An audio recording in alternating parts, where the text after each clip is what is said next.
আসসালামু আলাইকুম। মাঝে মধ্যে আমাদের তাড়াহুড়া রান্না করতে ভালো লাগে না বা রান্না করতে বিরক্ত লাগে বা এমনও সময় দেখা যায় কিছু খেতে ইচ্ছা করে না, একটু অন্যরকম খেতে ইচ্ছা করে। তো এটা ট্রাই করতে পারেন।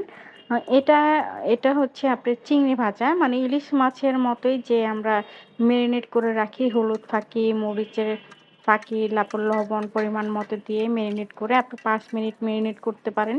আপনি যদি খুব শর্টকাটে একটা খাবার চান, একটা ডিম ভাজা দেন হচ্ছে চিংড়ি ভাজাটা দিয়ে আপনি মজা করে ভাত খেতে পারবেন।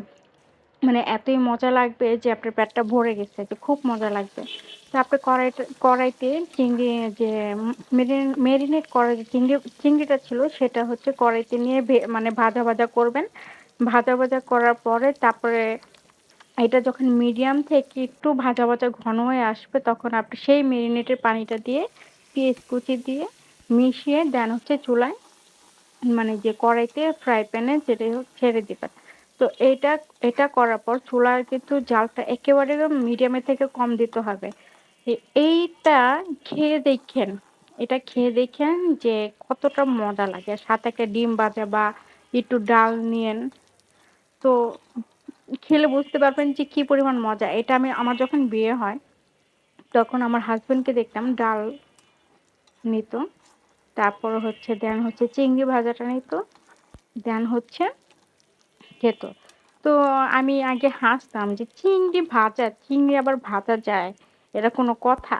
পরে আমিও যখন দেখলাম যে একটু ট্রাই করে দেখি, পরে দেখি যে না খুবই ভালো লাগে যে চিংড়ি ভাজা একটু ডাল নিয়ে খেতে খুব মজা লাগে। আরেকটু কড়কড়া ভাজা করবেন। ১ প্লেট একটা বেশি করে ভাত নিবেন। ভাত নিয়ে তারপর দেন হচ্ছে খেয়ে দেখবেন যে পেটটা ভরে গেছে। মানে পেটটা অটোমেটিকই ভরে গেছে। মুখের টেস্টটাও কিন্তু চরম লাগে। এই যে দেখবেন এই যে প্লেটে ভাত আমি সাথে একটু আলু ভর্তা নিয়ে নিছি। তারপর দেখা হচ্ছে এই যে চিংড়ি ভাজা যেটা ভাজা করেছিলাম একটু মচমচে টাইপের।